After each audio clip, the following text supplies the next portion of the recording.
Bom, galera, suando aqui, pegando a lenha, como manda o manual. Eu separei a lenha por categorias. Aqui, palha de pinheira, para iniciar, né? Acende rápido, pega fogo.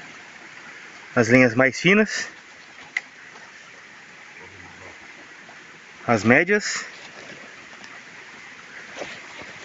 e as mais grossas, que são em maior quantidade. Bastante lenha. A área vai ser aqui, ó. Uma área perto de água.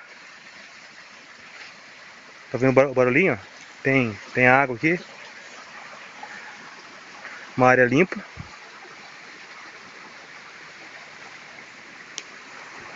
E pra lá, ali tá o meu filho, amigo dele, o Danilo. Pra lá, a área é cheia de mata. Aqui é só mata. Aonde eu fui ontem era bom, mas não dava pra você ficar muito quieto, que até as aranhas subiam no seu pé. Beleza? Depois à noite eu faço um outro vídeo aqui. Até mais.